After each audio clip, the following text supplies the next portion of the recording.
Hey, how's it going, everyone? Justin again, as always. Thanks for watching my channel. Welcome back. Today's discussion topic is going to be how the California pay scale works for mechanics and technicians.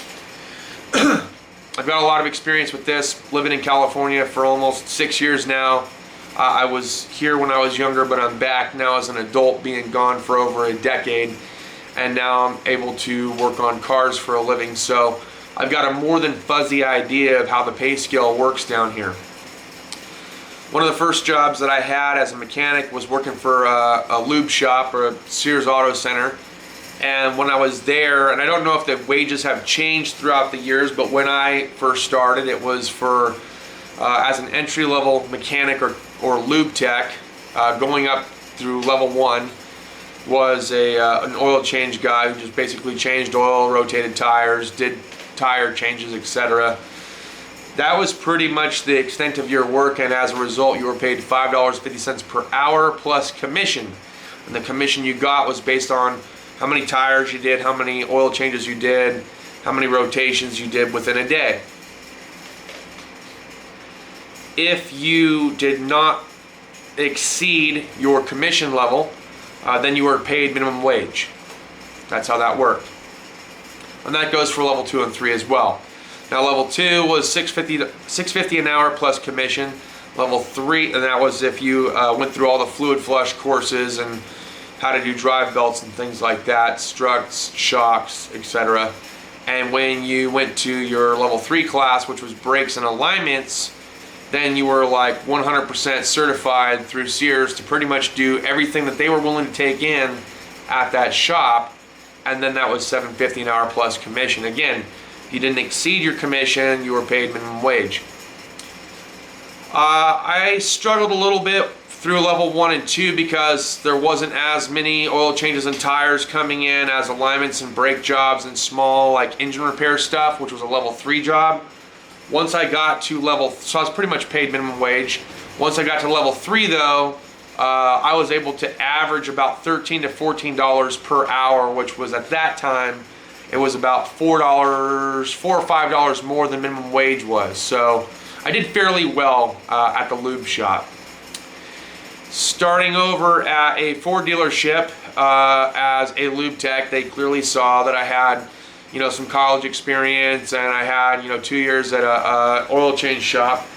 So they gave me a go, and it was pretty much the same thing that I was doing at Sears Auto Center, with like more small engine repair stuff like water pumps and thermostats and maybe valve cover gaskets and things like that. Or I just started getting introduced to PDIs for Ford, and I was only there for like 4 months, so not really a long time, not long enough to build an entire ordeal out of it. But within my first month, I was starting off at $10 an hour, and I had some skills, so they moved me to $13 an hour within the month. And then by month 4, I would end up leaving the Ford dealership. It was like a neutral agreement, and that was pretty much it. What had happened was I had made a mistake, or they told me I had made a mistake by leaving an oil drain plug loose, and the vehicle got towed back. Everything was fine. They just needed like 1 quart of oil. As a result, I got suspended for like a week, and I ended up just quitting because I called horseshit on that, but it's whatever. Any rate, not about that, more so about how the pay scale works. So they were paying me at the Ford store hourly, so it was $10 per hour, and then after 1 month I got bumped to $13 an hour. There was no commission attached to it whatsoever. It was just a straight hourly wage. That was it. That's all I was ever going to get. And then when I would move up to their flat rate, then I would have, gotten whatever kind of incentive bonuses from there. I never did reach that level, so I never got paid the flat rate commission from the Ford store, so I don't have a lot on how that worked at Ford. Now going to Chrysler, again, I started off at $10 an hour. It seems like that's like the go-to for most automotive mechanic shops, even dealerships, is $10 an hour for whatever reason. But I started off there, and within 1 month I got bumped to 13, and within like my 5th or 6th month I got bumped to 16, and then I got put at 18 at flat rate, and a flat rate of 18. Now, it wasn't really a true flat rate at the dealership that I was at, the Chrysler dealership. It was the way that the flat rate system was, like back in the 60s, 70s, and 80s, was whatever hours you produced, those were the hours you got paid for on whatever that agreed pay scale was. The newer flat rate system for California is you're gonna get paid $18 an hour, which is twice the minimum wage standard for California. It has since then increased. I believe it's up to like 22 at this point. But you would get paid twice the amount of the minimum wage standard for being required to provide your own tools. And I was unaware of that when I first started. Then when they told me about it, I was very adamant about having my own tools, even though I wasn't at that higher echelon level and receiving that. So I signed a waiver to, bring my own little service cart, and I was allowed one little service cart with some tools, so I can feel comfortable and do my job without having to run around the shop and borrow from everybody. But it's not a true flat rate. It was $18 an hour plus commission. Now, the commission was like an extra dollar if you did more than 40 hours in a 40-hour work week. Well, I didn't hit that for some time, so it took me, I think, about a year of going at the grind, the daily grind, before I actually would go past that and start making a little bit more. But that's how it broke down, was you get this amount plus a commission, and you have to be here 40 for 40 or make more than 40 for 40.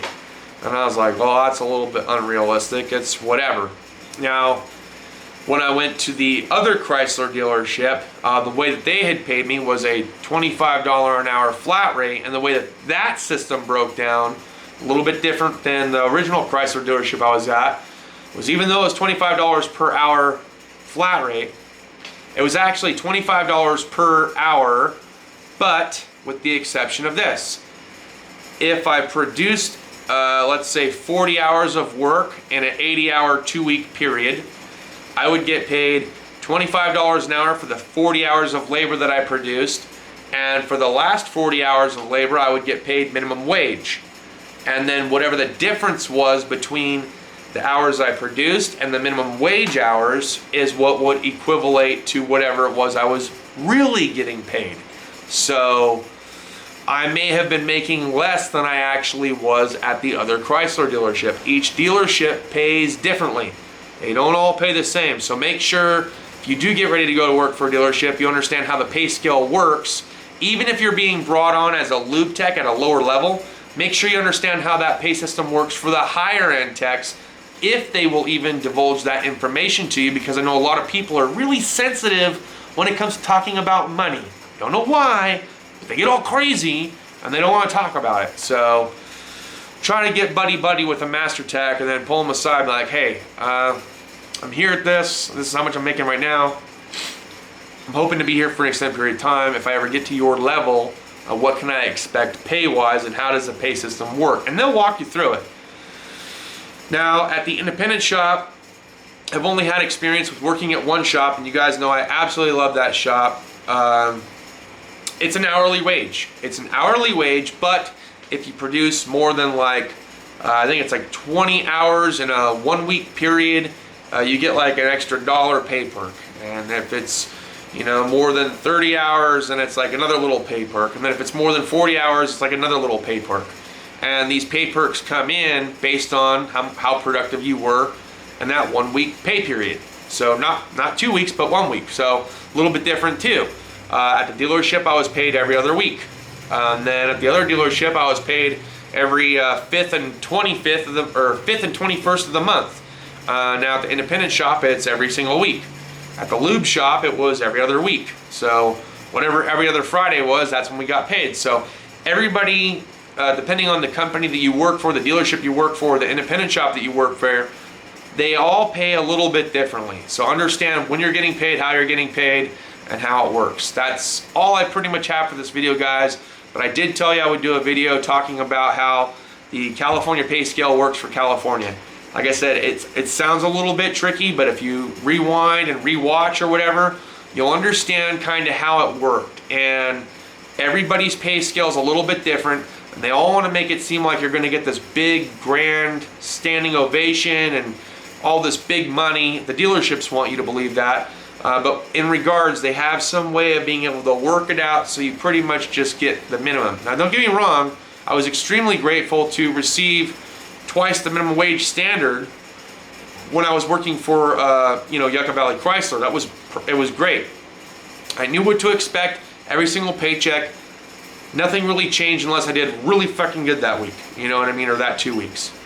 And now I'm at the independent shop and I know exactly what to expect every single week. I don't have to think about it. It's just written in stone. That's exactly what I can count on, unless I just kick major ass and get a lot of freaking work done in that pay period. And then I'll see the difference, on that next paycheck. So that's pretty much how it works. So that's all I got for this video, guys. I hope it helped anyone that's thinking about moving to California or that currently lives in California that's thinking about being a mechanic or technician. I hope this helped you to better understand how the pay scale works as a mechanic in California. That's all I got for this video, guys. Thanks so much for watching. We'll see you next time. Peace.